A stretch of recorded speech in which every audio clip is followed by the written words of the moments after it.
Sweden is a Scandinavian nation with thousands of coastal islands and inland lakes, along with vast boreal forests and glaciated mountains. Sweden occupies the greater part of the Scandinavian peninsula, which it shares with Norway, so the land slopes gently from the high mountains along the Norwegian frontier eastward to the Baltic Sea. So, geologically, it is one of the oldest and most stable parts of the Earth's crust. Like all of the northwestern Europe, Sweden has a generally favorable climate, so relative to its northerly latitude, owing to moderate southwesterly winds and the warm North Atlantic current.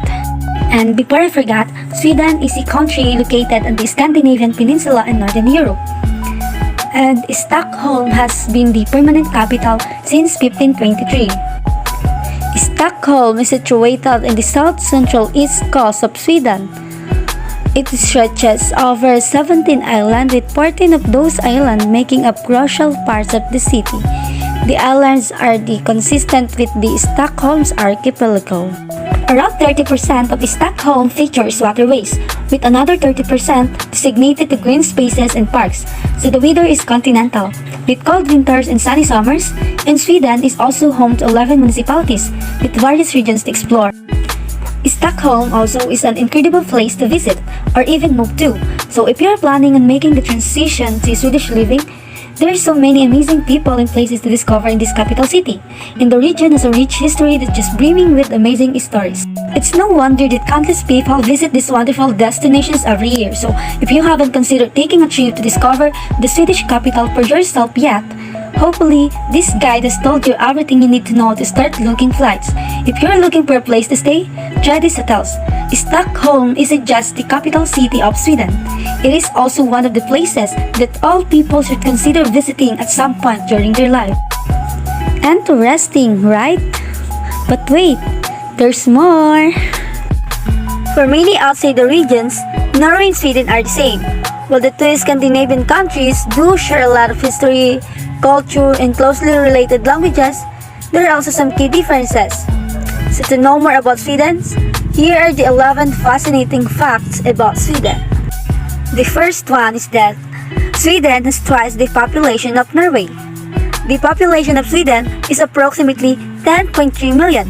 That's almost twice as many as Norway's populations. So it is also much bigger than the other Scandinavian country, which is the Denmark, which has a population of approximately 5.8 million. Number 2 Sweden facts.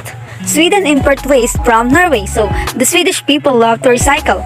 Only 1% of waste ends in landfills, with 50% being recycled or composted, and 49% being incinerated for energy. So this may sound like great news, but it has caused one big problem. So there's not enough waste left to keep the incinerators running.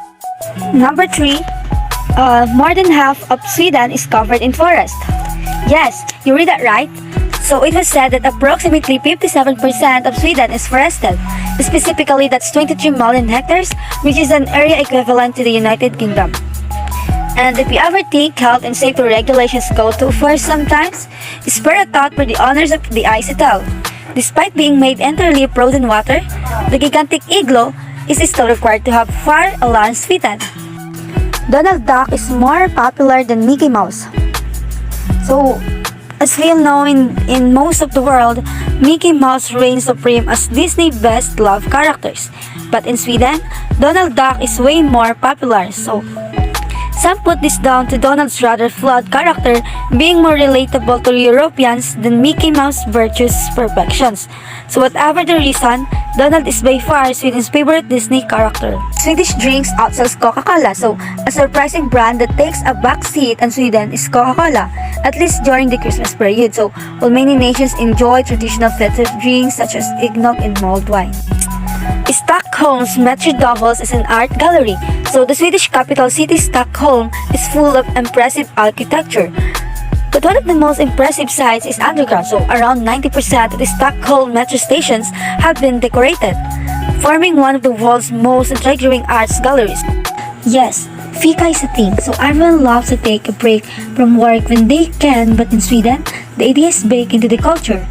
The practice is called fika, and it is a recognized break twice daily where workers enjoy coffee, cake, and chat. So, All workers take breaks though, right? So, while ignoring the fact that in the Western world, many work breaks are only theoretical, fika is a communal and pretty much compulsory thing.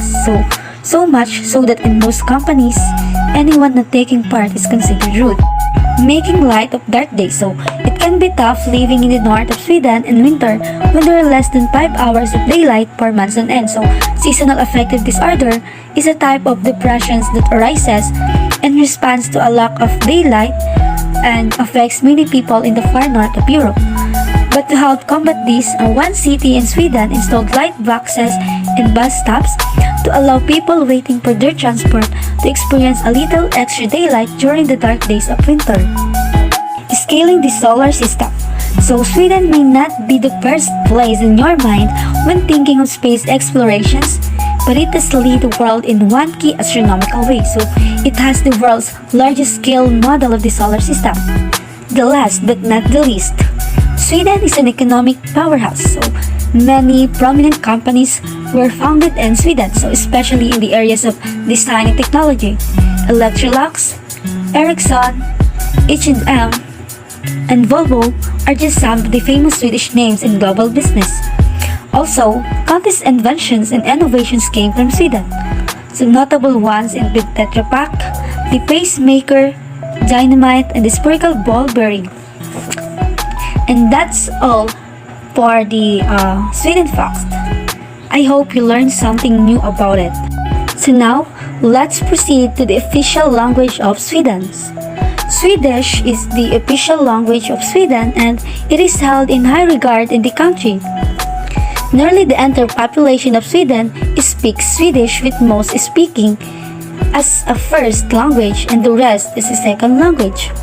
So the Swedish language is a North Germanic language that closely resembles Norwegian and Danish.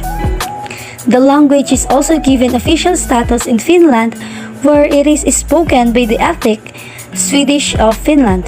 Swedish is also spoken in other countries by ethnic Swedes. In the US, Swedish is spoken by about 500,000 people of Swedish ancestry. Learning Swedish is essential not only to living in Sweden, but becoming integrated in the Swedish culture and life.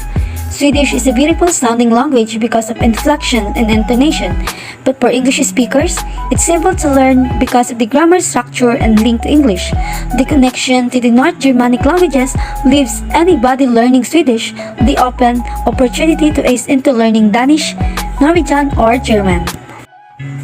Aside from having the official language, Sweden also have its minority languages, which are the Finnish, Minkaili, Yiddish, Sami, and Romani.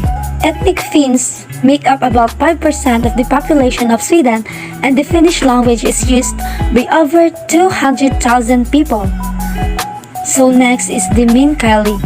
It was spoken by the people of the Tornio Valley, and it is so closely related to Finnish and is sometimes considered a dialect of Finnish. So moreover, Sami people are a people indigenous to the northern regions and they speak a closely related group of languages usually grouped together under the name Sami. And Romani is the language spoken by the Roma people, a nomadic ethnic group originating in northern India. So Romani is an Indo-Aryan language closely related to languages spoken in today's India and sometimes written with an index script. On the other hand, Yiddish is a language formerly spoken by most Ashkenazic Jews. So although the Jewish populations of Sweden was traditionally Sephardic, after the 18th century, Ashkenazic immigrations began, and the immigrants brought with them their Yiddish language. So Sweden also speaks foreign language, which are the German and the English. The German language was quite popular in Sweden for the period extending from the Middle Ages to the end of the Second World War. During this time, Sweden has close connections with Germany.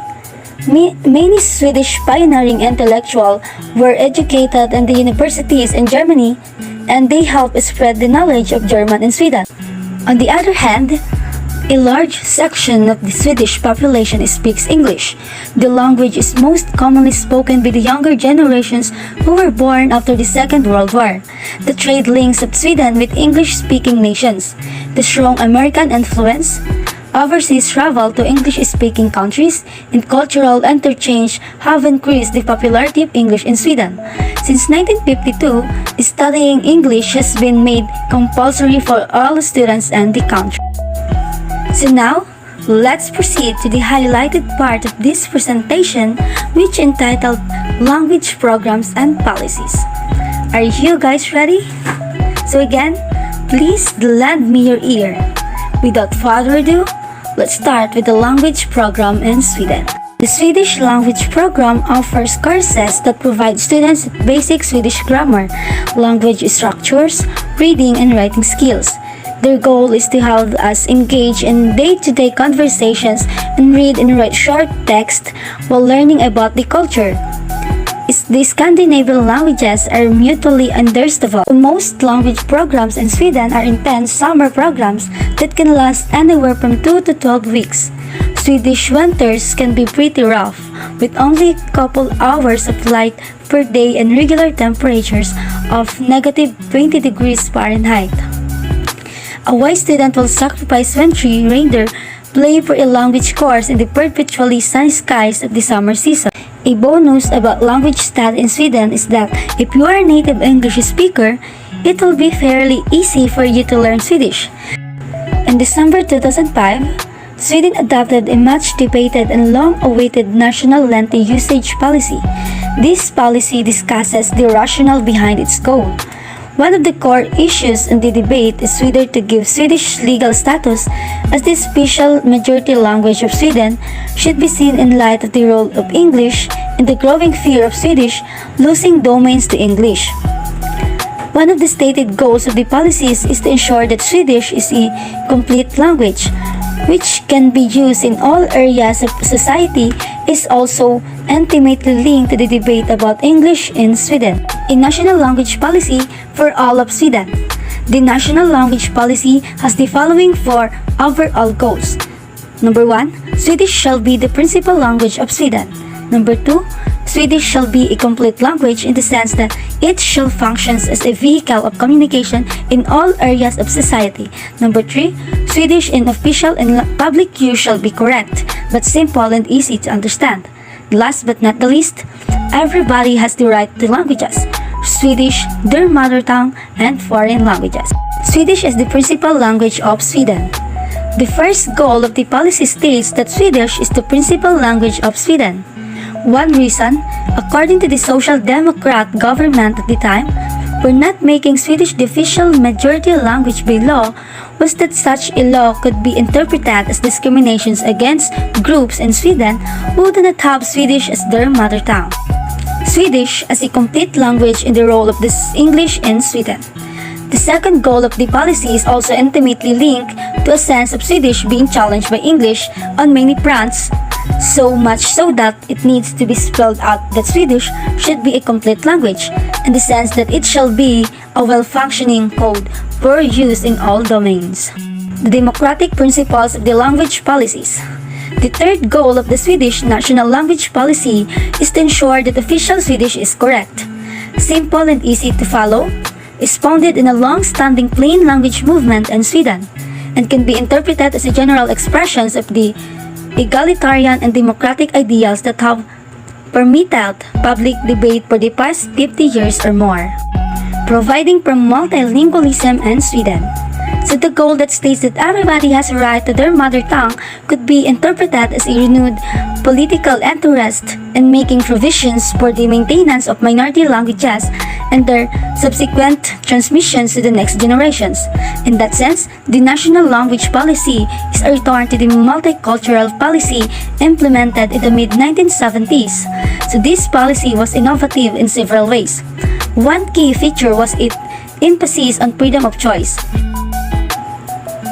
Okay, so that's all for the language policies of Sweden. And before I end these presentations, I want you all to remember that Sweden is a wonderful place to live with its kind people, excellent public services, and corporate cultures that encourages people to have a good work-life balance. It is no surprise that many people decide to move to Scandinavia's largest country to enjoy all of the things that Sweden has to offer. Okay, that's all for today. Thank you for patiently watching my video, and I hope you learned from my discussions. So, have a nice day, guys. Bye-bye.